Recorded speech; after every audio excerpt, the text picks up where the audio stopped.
자, 이 시험 문제 잘 보셨기 때문에 그에 따라서 여러분들이 틀린 거에 대해서는 다시 한번 생각할 수 있는 기회를 가진 것이 오히려 여러분들 지금 현재 독이 나중에 약이 돼요. 그래서 그리고 이 강의를 시험 해설을 먼저 해드리고 다음에 우리가 딱 이제 하루 남았잖아요.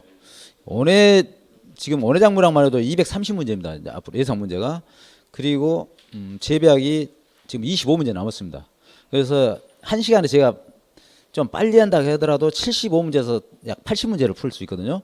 그래서 오늘 작물화를 마무리 할폭 잡고 이 문제지 해설 다음에 25문제를 재배학 마무리 이제 강의를 해드릴게요. 마무리 강의는 아니죠. 오늘로 해서.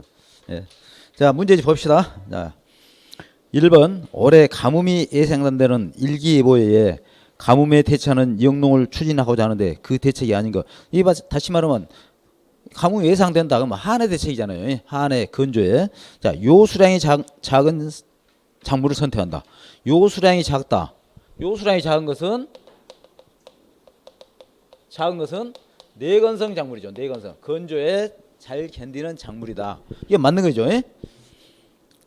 그 다음에 뿌린꼴을 좁게 하고 밀식재배를 한다. 뿌린꼴을 약간 좁게 하는 것은 약간 상관없잖아요. 밀식재배 자체가 안 돼요. 그래서 식물체가 연약해지기 때문에. 그래서 답은 2번이에요. 그 다음에 드라이 파밍을 하고 뿌린꼴을 낚는다. 드라이 파밍이라는 것은 휴강기에 작물을 재배하지 않을 때 논을 경운해서 거기에 물을 담수시켜 놓은 거예요. 그 다음에 질소질 비료 가용을 피하고 질소질을 많이 시비하면 식물체 연약하게 웃자라고 그러기 때문에 오히려 내열성이라든지 건조에 약합니다. 대신 인상가리 퇴비를 증시해야 됩니다. 자, 그리고 가뭄이 예상된다. 한해 대책은 근본적 대책은 첫 번째로 강계, 물을 대주는 거죠. 강계를 해줘야 되고. 그 다음에 이 가뭄을 잘 적응하려면 토양의 입단을 형성해줘야 합니다. 토양 입단. 토양을 입단 형성한다는 것은 소공구가 대공국이 발달되도록 한다. 그런다면은 한해에 대해서 입단은 결론은 소공국이 발달됨으로써 모세간적에서 모강공국의 수분이 간직하고 있어야 한다는 얘기죠. 그 다음에 피복, 증발을 억제해서 피복을 하고 그 다음에 중경제초를 하면서 입단을 쪼아주기 때문에 토양의 증발이 되는 걸 억제하고 또 제초를 하기 때문에 수분 경합을 방지하는 거죠. 그 다음에 증발 억제제 OED액을 살포해 줌으로써 한해 때는 이 가뭄 대책으로 될 수 있다는 얘기죠. 답은 2번이죠. 자, 2번 A농가는 간척지에서 벼농사를 재배하고 있으나 매년 깨시무늬병이 발생하는 등 추락 현상이 발생하여 수확량이 감소하고 있는데 이에 대한 대책으로 작업하지 않은 것은 자 일반적으로 여기서 보면은 간척지 그 다음에 추락 현상 깨시무늬병 노후화답에서 일어난 이야기예요. 노후화답. 간척지라 하기 때문에 여러분 이제 헷갈리죠. 노후화답은 일반적으로 사력질답 모래가 많았담. 그 다음에 역질담, 자갈론. 그 다음에 간척지담, 습담. 이런 것들은 노후화답이에요. 그러니까 여기서는 노후화답에 대해서 우리가 배웠던 걸 생각하시면 돼요. 깨시무늬병, 노후화답 이런 것에 대해서 이 재배적 방법. 그 노후화답에서는 일반적으로 우리가 항화수소가 많이 발생한다 했잖아요. 항화수소가 발생되기 때문에 항화수소는 뿌리에 상처를 준다고 했어요. 뿌리를 보호할 수 있는 것이 철분이에요. 피막을 형성하면은 항화수소가 함부로 뿌리에 상처를 주지는 못해요. 그렇기 때문에 철분이 함유된 흙을 객토를 한다든지 또는 아래층에 용탈되어 있는 양분을 표토로 옮기기 위해서 신경을 해준다든지 그 다음에 저항성 품종을 선택해야죠. 어디든지 저항성 품종은 답이 맞는 거예요. 그 다음에 항산암모늄을 씌운 항산암모늄은 유암비료라고 그래 항산암모늄 또는 항산칼륨 이런 것들은 항산을 줌으로써 이 항화수소가 발생되기 때문에 안 된다는 얘기예요. 그 답은 3번이죠. 그 다음에 함철자재 철분이 함유된 또 함철자 똑같은 이야기죠. 규산질 비료 그리고 실제 이렇게 노후화답에서는 기비로 한꺼번에 많이 준 것보다는 이 뿌리 활력이 떨어지기 때문에 웃거름, 덧거름을 중점 시비해야 되고 또는 연면 시비를 해줘야 한다 했어요. 한꺼번에 이러고 정리해 주시면 딱 자기 기억 안 나는 것을 옆에다 써놓으시고 또 하면 되는 거예요. 다음에 3번 질소에 관한 설명으로 옳지 않는 것은 여기서 여러분들 또 많이 헷갈려야 돼요. 종합적으로 내가 알아야 이 질소 부분은 아르시한다 했어요. 자, 암모늄 이온과 질산 이온 행토로. 자, 암모늄태 이것과 질산 이온으로 한데 이것은 지오성, 이것은 속효성. 그래서 이 질산태는 웃거름으로 많이 쓰고 암모늄태는 밑거름으로 많이 쓰는 거죠. 대신 토층의 분화, 논해에서는 산화층과 환원층이기 때문에 환원층의 암모늄태 질소 비료를 시비함으로써 탈지를 방지한다. 딱 정리가 이렇게 돼 가야 돼요. 그다음 결핍 증상은 유엽, 어린 엽보다 하이엽 또는 노엽, 늙은 잎에서 먼저 나타난다. 아랫잎에서 먼저 나타나요. 그래서 질소 성분이 부족하면 아랫잎이 항화 현상이 나타나는 거죠. 그게 맞는 거죠. 그다음에 결핍 시 엽록소 형성이 저해되어 항백화 현상이 난다. 자, 엽록소 구성요소 콘, 마그네슘. 이 성분이 없으면은 철분도 이제 이 엽록소 형성에 관여를 하지만은 우선 기본적으로는 이런 것은 공기 중에 다 있어요. 그러잖아요. 질소와 마그네슘이 없으면 항백화 현상이 필연적으로 나타난다는 얘기죠. 그건 맞는 거죠. 4번 질산태 질소는 속효성, 그리고 암모늄태 질소는 지오성입니다. 그래서 암모늄태 질소는 밑거름으로 많이 써. 그래서 천천히 흡수 이용될 수 있도록. 그 다음에 또 하본가 또는 벼가는 콩가보다 질소질 비료를 더 많이 시용해야 한다.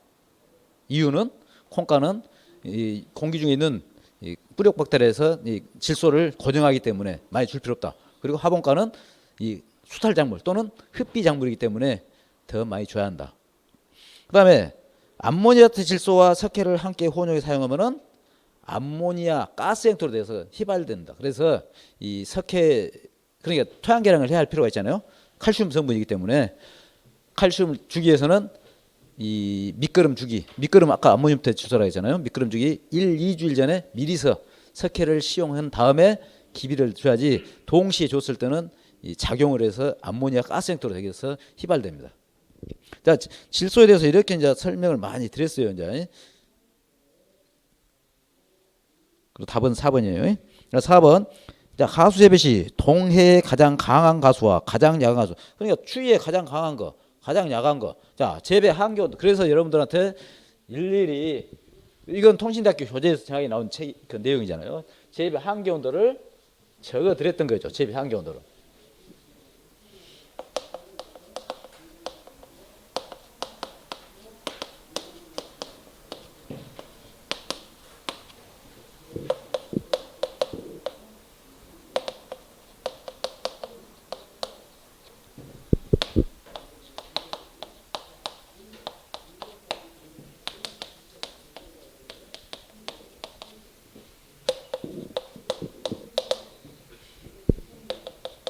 사과 나무예요. 나무 안 쓸게요.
그래서 보면은 자, 구주별이나 실생자도 나무탈 이건 이제 우리가 이제 실제적으로 가수로 재배하지 않기 때문에 이런 잘 안 나와요. 근데 중요한 건 사과예요. 사과는 영하 30도에 35도씨까지 품종에 따라 틀리지만 일반적으로 이제 30도씨를 기준으로 한 거잖아요. 사과나무, 살구나무, 뭐 중국 배. 그런다면 이제 가장 이 동해 강하다는 재배 한계도가 그러니까 영하로 보면 가장 낮은 거잖아요. 그러면은 기본적으로 사과가 기잖아요. 그러면 A 사과 그러면 1, 2, 4번 중에 찾아야 되잖아요. 이제 그런다면 중국 배는 사과하고 똑같아요. 가장 낮은 걸 찾으라 했거든. 높고 낮은 걸 찾으라. 이건 1번은 아니고. 자, 2번. 사과, 단감. 단감이 영하 14도라는. 단감이 동해에 가장 야간 거죠. 답은 여기서 2번이죠. 그다음에 3번은 떫은과 복숭아는 똑같이 영하 20도. 그리고 4번은 사과와 살구. 살구는 사과하고 똑같다는 얘기예요. 그래서 답은 사과와 단감 2번. 자, 5번. 최근 지구 온난화의 영향으로 개아기가 빨라져 핵가루 등의 가수에서 서리 피해가 빈번하게 발생한다. 이에 대한 대책이 아닌 것은 서리 피해는 결론은 동상해라고 보시면 돼요. 서리가 내리면은 어니까 동상해. 자, 그러면은 자, 방산펜과 방상림을 설치한다. 서리가 다니는 길이 있어요. 그렇기 때문에 방산림을 설치해서 서리가 내려오지 못하도록 한다든지 또는 펜을 돌려서 서리가 정체되지 않도록. 일반적으로 서리는 정체된 분지에서 발생해요. 서리가 빠져나가지 못하기 때문에 오히려 서리가 생겼더라도 빠져내려가면은 정체가 안 되면 상관이 없어요. 그리고 서리는 약간 수분기 있을 때 그래서 이 표고 250m 이상에서는 서리가 발생하지 않아요. 오히려 그래서 서리 피해는 높은 데보다 낮은 분지 쪽에서 많이 발생해요. 그래서 방산펜과 방산림 설치 맞죠? 그다음 스프링클러를 설치한다.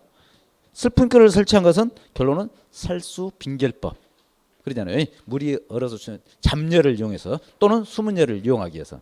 그다음에 저항성 과정을 선택한다. 당연한 거죠.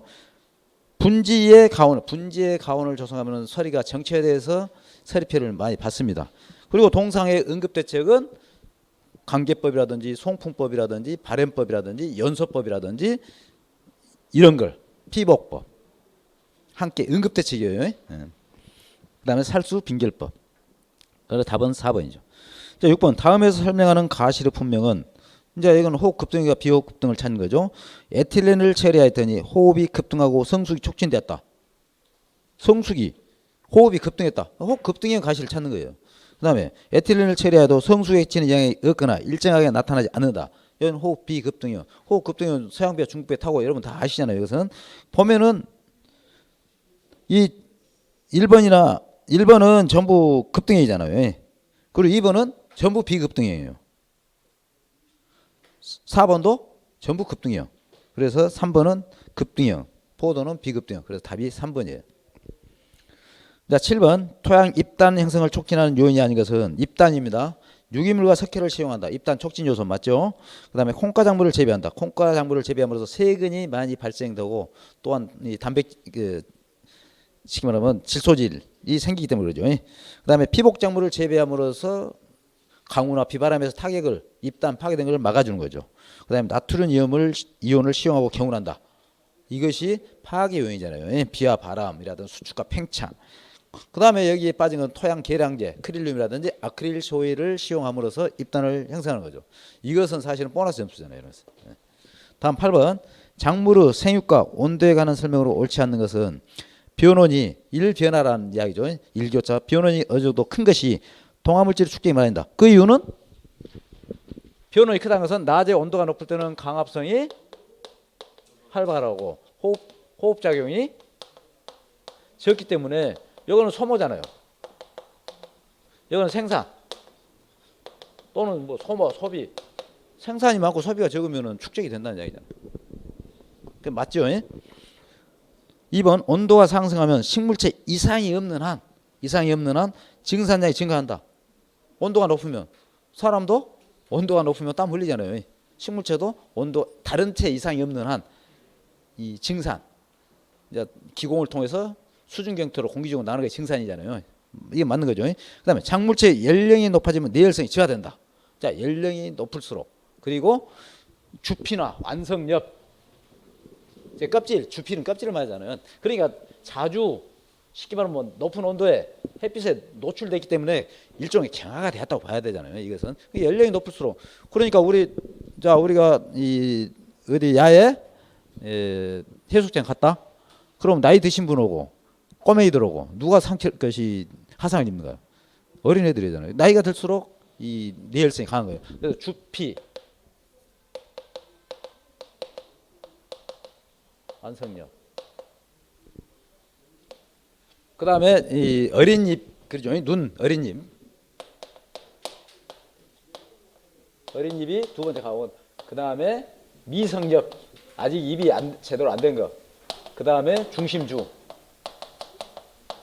그러니까 주피, 완성력, 입이 그러니까 완전히 성숙한 입, 이런 것들이 뇌혈성이 강합니다. 근데 이제 반대로 말했잖아요. 뇌혈성이 쉬어야 된다. 그 다음에 대사 적용에 따라 적응이 다르다. 쉽게 말하면 동화작용과 호흡장애 온도가 약간씩 차이가 있다고 말씀드렸어요. 답은 3번. 자, 9번. 다음의 내용을 순서대로 옳게 나른 것은 맹류를 어떻게 처리하지 않고 봄에 파종하였더니 영양생장만 하고, 자, 영양생장만 하고 생식생장을 했다. 우리는 이걸 좌지현상이라는 거죠. 그러면 결론은 추나체리에 대한 설명이에요. 추나체리에 대해서. 그러면 일반적으로 이 좌지현상이 나타나는 것은 이 춘파맹류를 봄에 파종해서는 이 좌지현상 안 일어나요. 그러나 무조건 좌지현상은 추파맹류를 저온이 경과하지 않으면, 다시 말하면 저온 처리를 하지 않으면, 추나 처리를 하지 않으면 이 영양생장만 하고 생식생장이 일어나지 않는 것을 우리는 좌지현상이라는. 또 혹시 그냥 또 헷갈리게 노제트 현상은 노제트 현상으로 좀 해주셔야 돼요. 근데 기본적으로는 좌지현상이라고 했는데 맞는 거예요. 그래서 답은 추파맹류를, 이거 무조건 추파맹류를 생각하셔야 돼요. 춘파맹류는 생각하지 않아야 돼요. 근데 또 달리 또 변형을 줄 수 있기 때문에 춘파맹류를 이 쉽게 말하면 봄에 파종했더니 정상적으로 발육했다면 그걸 또 찾아 쓸 줄은 알아야 돼요, 여러분들. 그러나 기본적으로는 이 버네리제이션, 추나체리는 추파맹류에 대해서 나오죠. 추파맹류를 추나체리하지 않고 봄에 파종하였더니 영양생장만 하고 생식생장을 하지 못해 잎만 무성하게 자라다가 이삭이 생기지 못하는 좌지현상이 발생했다. 답은 1번이죠. 자, 10번. 다음이 설명하는 것은 신금 발생을 조장하고 새로운 뿌리 발생을 조장하고 파와 샐러리 연백 그리고 감자 개경 발육을 조장하기에 작물 생육기간 중에 고월 사이나 포기 사이 흙을 포기 밑으로 모아주는 것. 이건 우리가 배토라고 했잖아요. 배토. 작물이 이렇게 있으면 이 흙을 갖다가 이렇게 쌓아주는 거잖아요. 배토. 이렇게 함으로써 이 효과는 방금 다 설명드린 것 외에 당근 수부 착색 방지. 자, 당근은 노출이 되면은 위에 머리가 엽록소 형성이 되는 거 햇빛을 받으면은 그러면 딱딱해지고 쌉스러워지잖아요. 그 다음에 이렇게 함으로써 여기에 있는 잡초를 제거하는 거죠. 잡초를 제거. 그 다음에 여기보다 얘가 낮기 때문에 배수를 잘 하게끔 해준잖아요. 그 효과가 있다는 얘기죠. 그게 배토죠. 배토. 그 다음에 토양 통기를 조장하고 토양 수분의 증발을 경감시키기에 작물이 생육 중에 있는 포장의 표토를 갈거나 쪼아준다. 이것은 중경이라 해서 중경. 중경을 함으로써 증발을 억제하고, 그다음에 이 쉽게 말하면 탈지를 방지하기도 하고 비료를 뿌린 다음에 섞어주기 때문에 그런 효과가 있다고 말씀드렸어요. 그러나 이 쉽게 말하면 영양생장 생육 초기에는 중경을 해도 되나 생육 후기에는 해서는 안 된다. 당근으로 해서 이 뿌리 재생도 늦고 그다음에 양분 흡수력이 많아야 하는데 오히려 역효과로 나온다라는 말씀 드렸어요. 자, 11번. 다음 중 병해충을 재배적으로 방지하기 위한 방법이 아니요. 재배적은 경종적, 생태적 똑같은 말이에요. 물리적은 또 기계적 이럴 수도 있고요. 자, 경종적, 재배적을 방법이 아닌가 그랬잖아요. 환경 조건을 바꿔준다. 이건 재배적 방법이잖아요. 그다음 내병성, 내충성, 품종 선택도 재배적이죠. 그다음 병해충의 가해 시기를 회피하여 재배한다. 생육기를 조절한다든지 생육 파종 시기를 조절한다든지, 그다음에 윤작을 한다든지, 그다음에 시비법을 개선한다든지, 신경을 한다든지 이런 것은 재배적 방법이죠. 천적을 이용한다는 것은 생물적 방제죠. 화학적 방제는 농약을 사용하고, 그런데 페로몬을 이용한 것도 실질적으로 무독하고 해가 없기 때문에 그러지, 그것도 하나의 화학적 자기들의 기호를 이용한 거죠. 그래서 페로몬도 화학적 방제다. 여기서 답은 4번이죠. 자, 12번. 작물 재배에 이용되는 생장 조절 물질에 관한 설명으로 옳지 않는 것은, 이거 무조건 시험은 나와요. 이것은요. 그다음에 지베레린은 노제트 현상을 타파하고 혈관 신장을 촉진한다. 지베레린은 생장 호르몬이잖아요. 그리고 가해를 비대시키거나 그리고 발화를 증진시키고 또한 포도에 씨 없는 걸 맞는 걸 지베레린 단위결실을 유도하는 거. 지베레린 역할이죠. 이건 맞는 거죠. 에틸렌은 2층 형성과 성숙을 촉진시킨다. 2층 형성이 되기 때문에 낙엽이라든지 낙엽, 탈리 이걸 잘 촉진하고 성숙 노화 호르몬이다.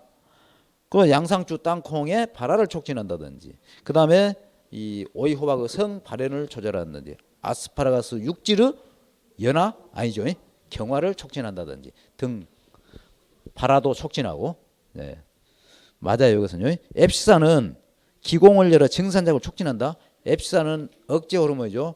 스트레스 호르몬이고 가뭄 시 뿌리에서 40배 정도의 앱산이 생성이 된다 했어요. 자, 수분은 뿌리에서 흡수하기 때문에 물이 없다. 그러면 내가 이거 시들어지기 쉽겠다. 결국은 물이 없으면 죽는다. 그래서 앱산이 40배 정도 평소보다 발생이 되는 거예요. 그래서 잎 기공으로 이동해서 잎 기공을 닫아주는 거예요. 그래서 증산을 억제시킨다는 거예요. 그래서 증산작용을 촉진한다. 틀렸죠? 답은 3번. 자, 옥신은 부정근 발생을 촉진시킨다. 그렇기 때문에 삽목에 루톤이라는 것을 이용을 하는 거죠. 그래서 삽목에 많이 이용된다. 그리고 옥신은 성장 호르몬이죠. 그리고 정화, 우세, 그리고 2층 형성을 억제하죠. 에틸렌은 2층 형성을 촉진하는데 억제하고 그다음에 2층 형성을 억제하기 때문에 낙과를 방지합니다. 다만 사과의 NAA 개화 후에 만개 후에 이 적과를 줄이기 위해서 적화하는데 이용되기도 한다 했어요. 그래서 대표적으로 발화 촉진 물질. 자, 여러분들도 혹시 발화 촉진 물질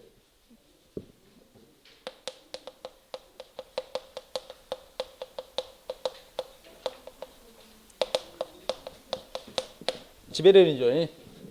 그다음에 시토키닌. 그다음에 에틸렌. 에틸렌은 에스렐, 에세폰 했을 때도 여러분들 찾아내야 돼요. 에틸렌. 그다음에 질산염. 발화를 촉진하는 물질이에요. 발화를 촉진. 이 같이 여러분들 공부 좀이라도 덜어드리려고 내가 지금 해드린 거죠. 그다음에 억제는 발화 억제 물질. 시아나수소 또는 청산이라고 하죠. 청산. 시아나수소와 그다음에 이제 우리가 암모니아 이런 것들은 발화를 억제하는 거죠. 자, 13번. 다음 후 피복자재 중 연질 피복자재가 아닌 것은 EVA라든지 PE, PVC가 연질 피복제잖아요. 연질 피복제. 그리고 보온성이 가장 큰 것은 PVC. 가장 가격이 싸서 가장 많이 이용하는 것은 PE 필름, 폴리에틸렌 필름이죠. PET, 폴리에스테른 필름은 경질판이죠. 이것은. 답은 3번.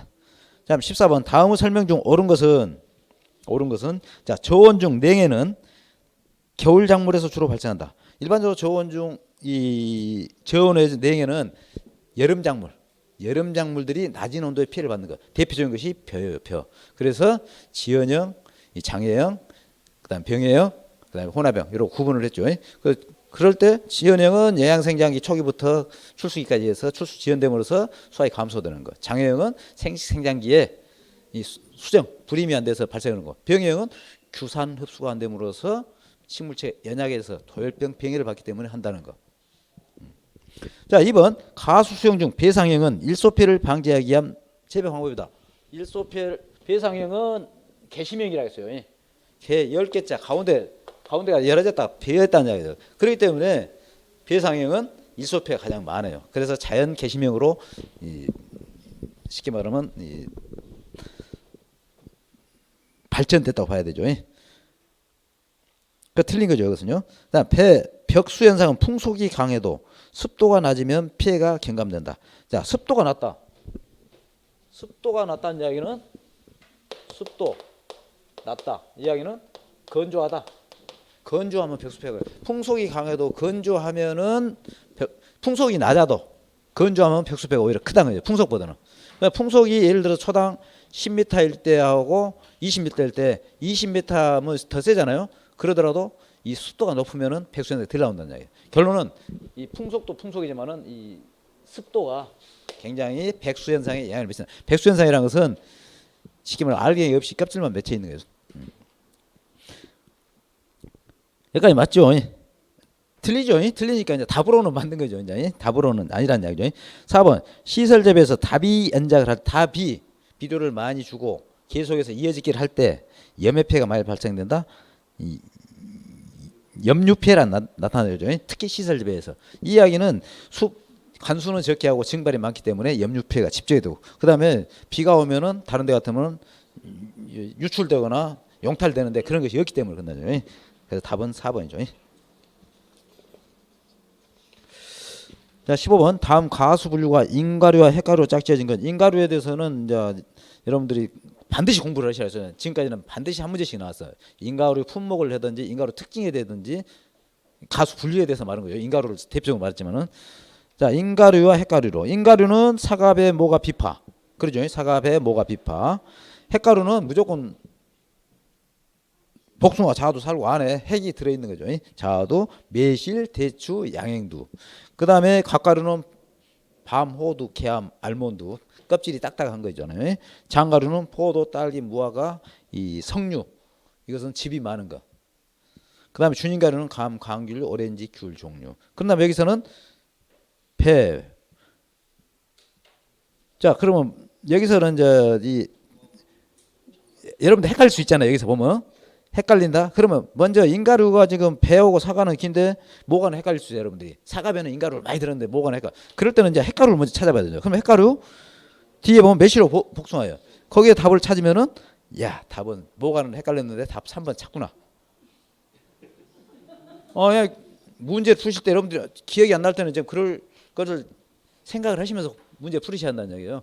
답은 3번. 자, 16번 종자 수명에 대한 설명으로 옳은 것은 종자의 단백질의 변성과 원인은 저장 종자 발화력 상실의 원인 중 하나다. 맞죠? 가장 근본적 원인이라 했어요. 원조 효유까지 내가 발군기 했지만은 여러분들 그 7개 외워놓으시면은 이 문제 푸는데 어려움이 없다는 얘기예요. 답은 1번이죠. 수분 함량이 높은 종자를 밀폐 저장하면 수명이 연장된다. 그건 수분 함량이 높아서는 안 돼요. 절대로. 건조하고 산소가 없어야 된다죠. 그 다음에 저장 종자 중 산소가 충분하면 유기호흡이 조장돼 수명이 연장된다. 발화를 촉진하기 때문에 안 되는 거죠. 그 다음에 담배와 수박 등 단명 아니잖아요. 장록, 팥담, 열매 채소. 그 다음에 메밀과 양파는 장명이 아니죠. 담배고 뽕상, 양파, 콩. 여러분 기억하시면 이런 문제는 다 풀 수 있다. 답은 1번. 자, 17번 다음 가로하는 내용을 순서대로 옳게 하는 것은 파종하고 복토를 했더니 종자가 발화하지 않았다. 여기까지 하면은 어떤 것인지 모르잖아요. 형광성, 효광성 이런 식물 종자를 호광성 발화 종자라 했어요. 호광성 발화 종자를 찾으면 되는 거죠. 그럼 호광성, 호담상호, 뽕셀금이잖아요. 호담상호. 그 1, 3번에서 이제 나오잖아요. 형광성, 오고가토, 양파, 수호무니까 이 답은 1번, 3번 중에서 나와야 된다. 그러면은 자 호광성 종자를 발화가 안 됐다 했잖아요. 호광성 종자는 얇게 해야 돼서 발화가 된다. 발화가 안 됐기 때문에 깊게 했던 거죠. 호광성 종자를 깊게 했더니 발화가 안 됐다. 그리고 형광성 종자를 얇게 했더니 발화가 안 됐다. 그건 답은 3번이에요. 그래서 여러분들 전혀 헷갈릴 필요 없어요. 뒤 끝까지 읽어보시고 이걸 어떤 걸 찾아야 되는가 이걸 생각하셔야 돼요. 단순히 외워놓으시면은 이것도 이제 헷갈려요, 여러분들이. 답은 3번이죠. 자, 18번 연면 시비에서 흡수에 영향을 끼치는 요인에 대한 설명으로 옳지 않는 것. 연면 시비를 이점과 필요성에 대해서 했지 흡수에 대해서는 일부 좀 하다 깊이 안 해드렸어요. 이제 연면 시비. 자, 이부 표면보다 이면에서 더 잘 흡수다. 이부 표면이라는 건 앞에 그 왁스층 있기 때문에 흡수가 안 되는 거예요. 이면에는 왁스층이 없어요. 이면 뒤쪽. 그래서 이것은 맞는 거예요. 표면보다 이면이 흡수가 잘 된다. 그다음에 석회를 가용하면 흡수가 촉진된다. 석회를 가용하면은 쉽게 말하면 연면 시비를 양을 좀 농도를 짙게 하더라도 이 석회가 흡수를 제어시키기 때문에 이 유리한 거예요. 쉽게 말하면 석회가 흡수 자체를 억제시킨다는 거예요. 촉진이 아니라. 답은 그래서 2번이에요. 그다음 살포구 pH는 미산성인 것이 흡수가 잘 된다. 자, 일반적으로 작물 재배 산도는 약산성에서 중성이라고 했어요. 그러나 양액 재배라든지 이런 살포를 할 때는 약간 미산성, 그러니까 미산성은 오히려 약산성보다는 중성에 더 가까운 거예요. 미미하다 야하다고 틀리잖아요. 그러니까 약산성. 이거 맞는 거예요. 그래서. 그다음에 줄기의 정부로부터 끄트머리로부터 가까운 잎이나 또는 가지에서 가까운 잎이 흡수를 더 잘합니다. 더 어리기 때문에. 그리고 성엽이 노엽보다 흡수를 잘해요.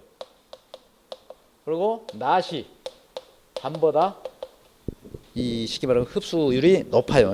그 다음에 전착제를 첨가할 시 쉽게 말하면 잘 입에 잘 붙어 있으라고 전착제 첨가 시 흡수율이 높아요. 그리고 이 기상 조건이 좋을 때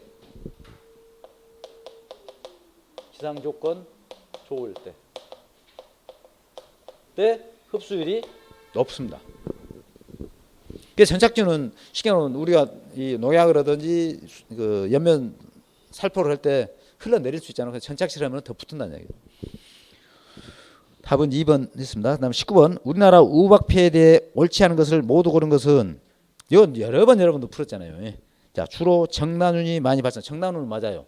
정난운 시간 우리가 먹구름을 말하는 형태예요. 정난운이 발생하는 7, 8월, 5월, 6월에 50 내지 60% 발생하고 9, 10월에 20에 30% 발생한다 했어요. 그것은 착과기, 사과배, 가수들의 착과기, 그 다음에 성숙기, 9, 10월은 이때 주로 발생한다. 그럼 맞죠? 그 다음 피해 지역이 국지적인 경우가 이거 틀린 말이에요. 그러니까 피해 지역이 국지적인 경우가 많다. 맞죠? 가실 또는 새 가지의 타박상이나 열상 등 기계적 상처를 주는 거예요. 맞죠? 피해간 후 모든 가시를 제거해 내년도 개할 꽃눈을 분화한다. 오히려 꽃눈 분화가 안 되는 거죠. 상처. 다 따버리면 오히려 영양생장 쪽으로만 한다는 얘기죠. 그 답은 옳지 않는 것이기 때문에 기억 니을이잖아요. 답은 1번. 다음에 20번 다음이 설명하는 파종 방법은 일정한 간격을 두고 종자를 하나에서 수립씩 띄엄띄엄 파종하는 방식으로 작물체가 생장할 때 평면 공간으로 상당히 퍼지는 작물, 평면 공간을 많이 차지하는 건 주로 콩, 두과, 그다음에 감자 종류 이런 것들은 전파를 해야 돼요. 평면이니까 넓게 해줘야 된다죠. 평면. 그다음에 전파를 할 때 한 곳에 여러 개의 종자를 파종하는 방식으로 개체가 평면 공간을 적게 차지하는 작물을 집약적으로 또는 다수확을 목적으로 했을 때 하봉가라든지 목초 작물을 재배할 때는 적파를 해요. 그래서 전파와 적파니까 답은 2번이죠. 자, 21번 작물의 습해 대책에 대한 설명으로 옳은 것은 습해 대책. 자, 하수 내습성은 복숭아나무가 포도나무보다 높다. 복숭아나무는 내건성이 가장 강하다고 했어요. 그래서 경사지에 많이 심은 거예요. 습에 약하기 때문에. 이건 틀린 거죠. 그 다음에 습전에서는 휴릭 구파를 한다. 휴릭 구파를 하면은 오히려 더 습해를 받는. 여기 휴릭 구파.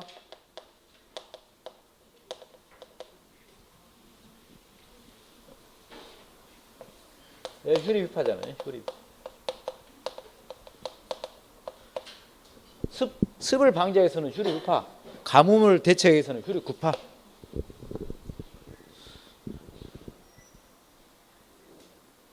이거 틀린 말이죠. 그다음 미숙유기물과 항상금 비료를 시용하여 습해를 방지한다. 자, 미숙유기물과 항상금 비료면은 항하수소라든지 유해가스가 많이 발생돼서 작물에 해롭습니다. 부숙유기물과 무항상금 비료를 시용을 해야 돼요. 습해에서는. 그다음에 이제 습해에 대해서는 표면 시비를 해야 한다 했죠. 표층 시비. 그래서 이 작물체를 표토 가까이로 유도해서 호흡을 증대시키도록. 그다음에 가산화 석회를 종자에 분해해서 파종하거나 토양에 혼합한다. 그렇죠? 가산화계, 가산화 석회, CaO2. 그 가산화 석회인데 이 산소가 발생한다는 얘기죠. 답은 4번이죠. 그리고 이제 습해 방지에 위해서는 근본적 대책은 배수.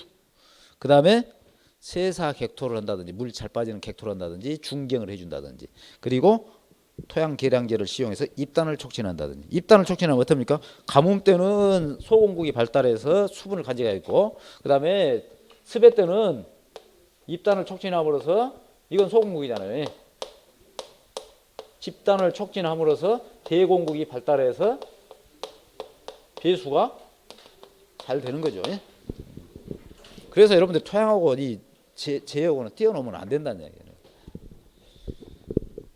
답은 4번이죠. 자, 22번 다음이 설명하는 번식 방법은 모주에 붙은 가지에 상처를 준 다음 생장 조절제가 처리된 가지의 끝부분과 박피된 부위를 흙으로 묻어 발근하여 번식하는 방법. 이걸 우리는 치목법이죠. 치목법에는 어쨌든 간에 이 성토법, 그다음에 젖지법으로 해서 치목, 그다음에 고치법 또는 양치법이 있어요. 여기는 치목을 설명한 거죠. 그다음에 지하부에서 나온 싹을 어미 포기에서 떼어내 번식시키며 모 자체에 이미 뿌리가 붙어 있으므로 최고 안전한 번식 방법이다. 분주 또는 포기 나누기. 그러면 답은 2번이죠. 치목과 분주. 자, 23번. 다음 중 병해로 인하여 발생한 것은 병해. 근데 전부 병 증상 써놓은 다 병인데 우리가 이제 이 생적 장애를 생각하시라 했잖아요. 생적 장애. 생적 장애는 주로 우리가 많이 여러분들한테 강의했던 것이 칼슘 부족. 이 사과의 고두병, 코르크 스폿, 그 다음에 배추 잎 끝마름 증산, 그 다음에 토마토 배꼽 썩은병, 그 다음에 땅콩의 결합 증상. 이것은 생적장애예요. 병이 아니라는 얘기예요. 그래서 사과 고두병 생적장애잖아요. 토마토 배꼽 썩은병 생적장애, 배추 잎 끝마름 증상 생적장애. 그래서 고추 역병 이것은 곰팡이병 또는 사상균병 그러죠. 그래서 여러분들이 생리학 장애만 또 해놓고 딱 추려놓고 넣어놓으면 약간 이렇게 문제를 돌려서 바꿀 수 있다는 얘기예요. 그래서 여러분들이 이런 걸 잘 이해를 하셔야 한다는 얘기예요. 답은 1번이에요. 24번 다음 가로 안에 들어갈 내용으로 순서대로 옳게 나열한 것은 A 농가는 국화를 재배하는데 개화기를 조절하여 비싼 값에 출하하기 위하여 조생국은 어떻게 재배하고 촉생 재배하고 만생축은 어떻게 억제 재배를 하여 연중 개화가 가능하게 하는 재배를 하는데 이를 우리는 준연 재배를 한다. 매년 생산할 수 있는 것 때문에 한 포장에서 계속 생산하는 것을 우리는 준연 재배를 하게요. 그래서 자 조생국을 한다. 일반적으로 조생국하면 이 하국 여름에 원래 국화는 단일 식물이에요. 그렇기 때문에 10월 달에 국화. 그래서 모든 지역에서 국화 축제를 10월에서 11월에 하는 거예요. 단일 식물이기 때문에. 그래서 하국이 일부 나오긴 한데 이제 우리나라는 이 온도 관계가 있기 때문에 국화도 온도 관계가 돼요. 10에서 15도씨 이상 계속 됐을 때는 일장에 상관없이 꽃이 피어. 추우니까 이제 나 겨울 되니까 준비해야 되겠다. 꽃 피고 숙군초잖아요. 잠자로 들어가야겠다. 뿌리를 살려서. 그래서 이 조생국은 일반적으로 이제 하국으로 생각하고 이 8월 달에 많이 피는데 6, 8월 이때는 이제 장일 조건이잖아요. 장일 조건이요. 이 장일 조건 이때는. 그러면 어쨌든 국화는 단일식물이에요. 그러죠? 단일식물이기 때문에 어떻게 해야 되겠어요? 장일 조건일 때 단일식물을 하려면 유도 일장을 우리는 단일 조건을 줘야 돼. 일종의 이것이 이 꽃이 피도록 하는 유도 일장이잖아요. 그 단일 조건을 줌으로써 촉성 재배를 할 수 있다는 얘기예요. 원래 국화가 기본적으로 단일식물이라고 했어요. 단일식물인데 쉽게 말하면 해가 긴 봄에는 장일 조건이기 때문에 꽃이 안 피고요. 내 세상이 아니다 하고 꽃이 안 피어. 안 피니까 차강을 한다는 얘기죠. 차강을 해서 단일 조건, 햇빛을 가려준다는 얘기죠. 그 다음에 만생축국은 가을이 되면 무조건 이제 꽃이 피는 거잖아요. 그런데 억제 재배를 해야겠다. 그러려면은 만생축국은 어쨌든 단일식물인데 억제 재배를 하려면은 어쨌든 간에 장일 조건을 줘야 돼요. 장일 조건을. 그래서 답은 단일 처리를 함으로써 조생국은 촉생 재배하고 차강을 하는 거죠. 그 다음에 만생축은 장일 처리, 보강을, 광을 전조 재배 함으로써 억제 재배하는 거죠. 그리고 매년 같은 포장에서 꼭 이 시설 제품이 아니라 같은 포장에서 계속해서 재배하는 것을 우리는 준연 재배라고 해요. 답은 2번이에요. 이제 라스트입니다. 양액재배에 대한 설명으로 옳지 않는 것은 양액재배, 무토양재배죠. 무토재배. 무토재배법으로 연작에 의한 기지현상을 회피할 수 있다. 가장 근본적 목적이에요. 1번. 맞는 거죠. 방막식 재배는 순환식, 물을 계속 돌리는 거죠. 그래서 병균이 침투하면, 한번 침투하면 다 걸리는 거죠. 그래서. 그래서 단기간 내에 전염이 된다. 맞는 거죠. 일반적으로 배양의 그 pH는 5점에서 6.5 범위가 적당하다. 일반적으로 작물은 약산성에서 중성인데 여기에서는 살균 효과도 가져올 수 있도록 하기 위해서 이런 범위에서 한다는 얘기죠. 양액재배는 토양재배에 비해 안축능이 크기 때문에, 안축능이 적기 때문에 기술이 필요하고 관리에 어려움이 있다는 얘기예요. 단점이죠. 그것이. 그래서 재배가 쉬운 것이 아니라 재배 정밀 기술이하고 관리에 어려움이 있어요. 단점이 있는 거예요. 그래서 답은 4번입니다. 여기서 이제 어쨌든 60점 미만 맞으신 분 없어요? 예? 그럼 내가 강의를 잘못한 거예요 지금. 그러면 여러분들한테 이제 사죄를 하려고 그래.